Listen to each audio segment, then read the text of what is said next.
ಇನ್ನು ಕೇಂದ್ರ ಸಚಿವ ಎಚ್.ಡಿ. ಕುಮಾರಸ್ವಾಮಿ ಬಂದರೂ ಕೂಡ ಪ್ರವಾಸಿ ಮಂದಿರದ ಬಾಗಿಲು ಓಪನ್ ಆಗಲಿಲ್ಲ. ಇದಾಗಿರೋದು ನಂಜನಗೂಡಿನಲ್ಲಿ. ಸೊ ರೆಸ್ಟ್ಗೋಸ್ಕರ ಕುಮಾರಸ್ವಾಮಿ ಅಲ್ಲಿಗೆ ಬಂದಿದ್ರು.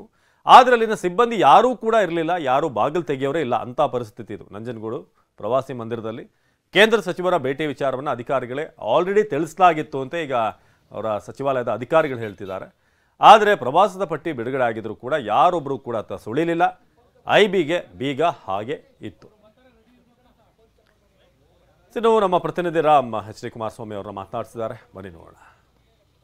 ಕೇಂದ್ರ ಸಚಿವ ಎಚ್.ಡಿ. ಕುಮಾರಸ್ವಾಮಿ ಅವರಿಗೆ ರಾಜ್ಯದ ಅಧಿಕಾರಿಗಳು ಸಹಕಾರ ಕೊಡ್ತಾ ಇಲ್ವಾ ಅನ್ನೋ ಒಂದು ಚರ್ಚೆ ಆರಂಭವಾಗಿದೆ. ಇದಕ್ಕೆ ಕಾರಣ ಮಂಡ್ಯದಲ್ಲಿ ನಡೆದಂತಹ ಜನತಾ ದರ್ಶನ ಕಾರ್ಯಕ್ರಮ ಮತ್ತು ಇವತ್ತು ದಕ್ಷಿಣ ಕಾಶಿ ನಂಜನಗೂಡಿನಲ್ಲಿ ಕೇಂದ್ರ ಸಚಿವ ಕುಮಾರಸ್ವಾಮಿ ಅವರೇ ಬಂದು ಸಹ ಸರ್ಕಾರಿ ಅತಿಥಿ ಗೃಹ ಬೀಗ ಹಾಕಲಾಗಿತ್ತು. ಈ ಬಗ್ಗೆ ಮಾತಾಡಲಿಕ್ಕೆ ಕೇಂದ್ರ ಸಚಿವರಾದಂತಹ ಎಚ್.ಡಿ. ಕುಮಾರಸ್ವಾಮಿ ನಮ್ಮ ಜೊತೆಗಿದ್ದಾರೆ. ಸರ್, ಒಂದು ಕಡೆ ಮಂಡ್ಯದ ಜನತಾ ದರ್ಶನಕ್ಕೆ ಅಧಿಕಾರಿಗಳು ದೂರ ಉಳಿಕೋತಾರೆ.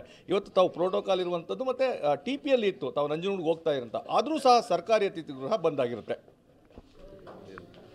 ಇವತ್ತಿನ ನಾನು ನಂಜನಗೂಡಿನ ನಂಜುಂಡೇಶ್ವರನ ದರ್ಶನಕ್ಕೆ ಹೋದಂಥ ಸಂದರ್ಭದಲ್ಲಿ ನನ್ನ ನಿಗದಿತ ಕಾರ್ಯಕ್ರಮದ ಬಗ್ಗೆ ಸರ್ಕಾರದ ಗಮನದಲ್ಲಿದ್ದರು ಅಧಿಕಾರಿಗಳಿಗೆ. ಅಲ್ಲಿ ಒಂದು ಸರ್ಕಾರಿ ಅತಿಥಿ ಗೃಹಕ್ಕೆ ಹೋಗ್ತಕ್ಕಂಥ ಸಂದರ್ಭದಲ್ಲಿ ಬೀಗ ಹಾಕಿ ಯಾರೂ ಇಲ್ಲದೇ ಇರತಕ್ಕಂಥ ಒಂದು ಎರಡನೆಯ ಒಂದು ಘಟನೆ ನಡೆದಂಥದ್ದು. ಈಗ ಅಧಿಕಾರಿಗಳು ಯಾವ ಮಟ್ಟದಲ್ಲಿ ಕೆಲಸ ಮಾಡ್ತಾ ಇದ್ದಾರೆ, ಇದು ಇಲ್ಲಿ ಚರ್ಚೆಗೆ ಗ್ರಾಸವಾಗ್ತಕ್ಕಂಥದ್ದು. ಈ ಸರ್ಕಾರದಲ್ಲಿ ಯಾವುದೇ ರೀತಿಯಲ್ಲೂ ಇವತ್ತು ಅಧಿಕಾರಿಗಳಲ್ಲೂ ಅಂಕೆ ಇಲ್ಲ, ಸರ್ಕಾರ ಇದೆ ಅಂತಕ್ಕಂಥ ಭಾವನೆಗಳೇ ಇವತ್ತು ನಮ್ಮಗಳಿಗೆ ಈ ಪರಿಸ್ಥಿತಿ ಇದೆ. ಜನಸಾಮಾನ್ಯರ ಪರಿಸ್ಥಿತಿ ಏನು ಅಂತಕ್ಕಂಥದ್ದು ನನ್ನ ಅಭಿಪ್ರಾಯ. ಅಂದರೆ ಅಧಿಕಾರಿಗಳನ್ನು ಭಯದಲ್ಲಿಡುವಂಥ ಕೆಲಸ ಆಗ್ತಾ ಇದೆಯಾ ಅಂತ?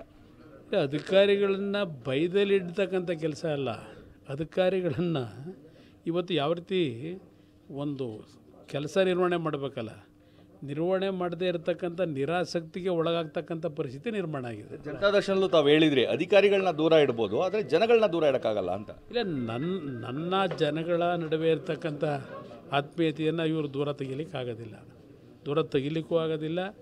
ನನ್ನ ಮತ್ತು ಜನರ ನಡುವೆ ಅಂತರದಲ್ಲಿ ಯಾವುದೇ ರೀತಿ ದೂರ ಆಗಲಿಕ್ಕೂ ಸಾಧ್ಯ ಇಲ್ಲ. ನಾನು ಬಂದಿರತಕ್ಕಂಥದ್ದೇ ಜನಗಳ ಮಧ್ಯದಿಂದ ಮುಂದುವರಿಯೋದು, ಜನಗಳ ಮಧ್ಯದಲ್ಲೇ ಮುಂದುವರಿತೀನಿ, ಅದರಲ್ಲಿ ಯಾವ ಸಂಶಯಗಳು. ಅಧಿಕಾರಿಗಳಿಗೆ ಏನು ಹೇಳ್ತೀರಾ ಸರ್ ಈ ಸಂದರ್ಭದಲ್ಲಿ? ಯಾವ ರೀತಿ ಅಧಿಕಾರಿಗಳಿಗೆ ಹೇಳ್ತಕ್ಕಂಥದ್ದು, ಸರ್ಕಾರಗಳು ಬರುತ್ತೆ ಹೋಗುತ್ತೆ. ಇಂಥ ಒಂದು ಸಣ್ಣ ವಿಷಯವನ್ನು ನಾನು ದೊಡ್ಡದು ಮಾಡಲಿಕ್ಕೆ ಹೋಗಲ್ಲ, ಆದರೆ ಬೇರೆಯವ್ರಿಗೆ ಈ ರೀತಿ ಆಗಬಾರ್ದು. ಒಂದು ಸರ್ಕಾರದಲ್ಲಿ ಶಿಷ್ಟಾಚಾರ ಅಂತಕ್ಕಂಥದ್ದು ಈ ಪ್ರಜಾಪ್ರಭುತ್ವದ ವ್ಯವಸ್ಥೆಯಲ್ಲಿ ಬಂದಿರತಕ್ಕಂಥದ್ದೇನಿದೆ ಇವತ್ತು, ಅದು ಯಾತ್ರಾ ಸ್ಥಳ. ಭಾಳ ಜನ ಬರ್ತಾರೆ, ಬಂದಂಥ ಸಂದರ್ಭದಲ್ಲಿ ಯಾರಿಗೂ ಅಲ್ಲಿ ಸಮಸ್ಯೆಗಳಾಗಬಾರ್ದು ಅನ್ನೋದೇ ನನ್ನ ಅಭಿಪ್ರಾಯ. ಇದು ಎಚ್.ಡಿ. ಕುಮಾರಸ್ವಾಮಿ ಅವರ ಸ್ಪಷ್ಟವಾದಂಥ ಮಾತುಗಳು. ಏನು ಅಧಿಕಾರಿಗಳು ಅಧಿಕಾರ ಬರುತ್ತೆ ಹೋಗುತ್ತೆ, ಸರ್ಕಾರಗಳು ಬರುತ್ತೆ ಹೋಗುತ್ತೆ, ಆದರೆ ಅಧಿಕಾರಿಗಳು ಅವರು ಏನು ಕೆಲಸ ಮಾಡಬೇಕು ಅದನ್ನು ಮಾಡಬೇಕು ಅನ್ನೋ ಒಂದು ಸ್ಪಷ್ಟ ಮಾತುಗಳನ್ನ ಹೇಳಿದ್ದಾರೆ. ಕ್ಯಾಮ್ರಾ ಪರ್ಸನ್ ಪ್ರಮೋದ್ ಜೊತೆ ರಾಮ್, TV9 ಮೈಸೂರು.